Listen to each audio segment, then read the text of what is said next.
حضرت عمر رضی اللہ عنہ اپنی جوانی میں دمشق آئے کاروباری سلسلے میں، تو وہاں ایک رومی سے جھگڑا ہو گیا، انہوں نے اس کو وہ ڈنڈا تھا اس کے سر میں مارا، وہ تو موسیٰ علیہ السلام والا قصہ ہو گیا، جو انہوں نے مکہ مارا تھا وہ مر گیا، وہ رومی مر گیا، وہ مرا تو ان کو پکڑنے کے لیے لوگ بھاگے، وہ آگے بھاگ پڑے، اور وہ پہاڑی آدمی، وہ شہری ان کو کہاں ملائی دیتے تھے، تو پیچھے پورا ایک مجمع ان کو پکڑنے کے لیے، تو وہ بھاگے جا رہے، تو آگے نا ایک گرجے کے سامنے ایک پادری کھڑا تھا، وہ آپ کو دیکھ رہا تھا ایسے، جب اس سے آگے گزرنے لگے تو کہنے لگے ادھر آ جاؤ، اور بلا کے اپنے گرجے کے اندر بھیج دیا، دروازے پہ کھڑا ہو گیا، تو پیچھے لوگ آئے، حضرت یہاں ایک بدو تو نہیں دیکھا آپ نے، ہمارے آدمی کو قتل کر کے بھاگا ہے، اور دفع ہو جاؤ، ادھر کوئی نہیں آیا، وہ سارے واپس چلے گئے۔ جب اطمینان ہو گیا تو ان کے پاس آئے، کہنے لگے کیا نام ہے تیرا؟ کہا عمر۔ کہاں سے آئے ہو؟ کہا میں مکہ سے آیا ہوں۔ کہا تمہارے وہاں کسی نے نبوت کا دعویٰ کیا ہے؟ کہنے لگے نہیں۔ کہنے لگا ان قریب ایک شخص نبوت کا دعویٰ کرے گا اور تیرے مقدر میں اس کا ساتھی ہونا لکھا ہوا ہے، اور ان قریب تو میرا یہ ملک فتح کرے گا، تو مجھے یہاں نا تم لکھ کے دے دو کہ تیری فوجیں جب آئیں تو میرے اور میرے گرج گوش نہ کہیں۔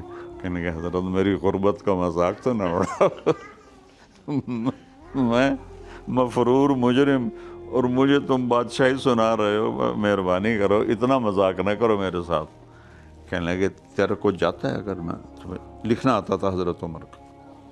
کہنے کا تو لکھ کے دے دے۔ حضرت عمر نے لکھ کے دے دیا، اور پھر 15 ہجری میں شام صحابہ کی فوجیں شام میں داخل ہو رہی تھی، تو حضرت عمر نے ان کو خاص طور پہ ہدایت کی، او گرجا ایک پادری زندہ ہو تو اس کو پروٹوکول دینا ہے، تو وہ زندہ تھا، ایمان نصیب نہیں ہوا۔ تو جب آپ کی عمر کوئی 23-24 سال ہوئی تو آپ نے تجارت کا سفر کیا، حضرت خدیجہ کا مال لے کر گئے ملک شام، اور واپس آئے تو اتنا پروفٹ تھا کہ حضرت خدیجہ بھی حیران، اور ان کا جو ساتھ غلام تھا وہ بھی حیران کہ یہ اتنا پروفٹ کیسے ہو گیا ہے؟ تو اس نے کہا یہ بہت سچا آدمی ہے، بہت دیانتدار آدمی ہے۔ تو اس نے ایک پائی ادھر ادھر نہیں کی، پہلے تیرے نوکر ادھر ادھر کر دیتے تھے، پھر دوسرا سفر کیا، اس میں بھی اتنی ہی زیادہ پروفٹ ہوا۔ تو پھر حضرت خدیجہ بیوہ تھیں، پہلے ورقہ بن نوفل سے منگنی ہوئی، وہ ٹوٹ گئی، وہ ان کے کزن تھے جو عیسائی ہو گئے تھے۔ پھر اس کے بعد ابو حالہ سے شادی ہوئی، اس سے ایک بیٹا ہوا اور ابو حالہ فوت ہو گئے۔ پھر اس کے بعد ابن عابس سے شادی ہوئی، اس سے بھی اولاد ہوئی، مجھے یاد نہیں بیٹی کے بیٹا، وہ بھی فوت ہو گئے، تو 2 دفعہ بیوہ ہو چکی تھی۔ ان کے اندر خیال آیا کہ میں ان سے شادی کروں، تو انہوں نے اپنی باندی کو بھیجا کہ جا کے محمد کو تیار کرو صلی اللہ علیہ وسلم۔ وہ آئیں اور کہنے لگی محمد تجھے ایک خوشخبری سناؤں۔ کہنے کیا؟ کہا تو خدیجہ سے شادی کرے گا؟ کہنے لگا میں؟ وہ میرے پاس تو گھر بھی اپنا نہیں ہے، وہ اتنی مکے کی سب سے مالدار عورت ہے، میرے ساتھ کیسے شادی کرے گی؟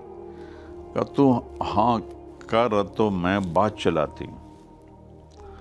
کہنے لگا مجھے اور کیا چاہیے اگر مجھے یہ رشتہ ملتا ہے تو حضرت خدیجہ کے والد فوت ہو چکے تھے، چچا زندہ تھے،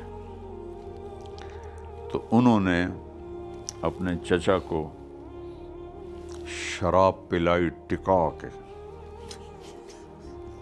یا وہ پورے نشے میں چلے گئے نا، تو ان سے کہنے لگی چچا محمد بن عبداللہ میرا رشتہ مانگ رہا ہے، ہاں کر دوں؟ کہ ہاں کر دے۔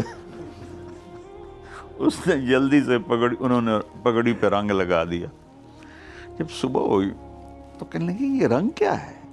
کہا آپ نے رات میرا رشتہ طے کر لیا۔ کہا توبہ توبہ، کب؟ کس سے؟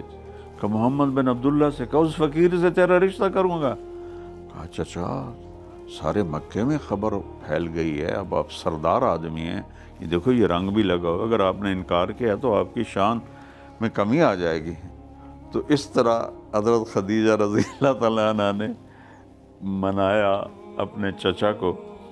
تب پھر اس کے بعد حضرت ابو طالب تشریف لائے اپنے بنو ہاشم کے ساتھ، اور حضرت خدیجہ کے گھر میں نکاح ہوا، اور پھر آپ نے اپنی باندیوں کو حکم دیا کہ رقص کرو، تو انہوں نے رقص کیا شاید اس نکاح کی خوشی کا۔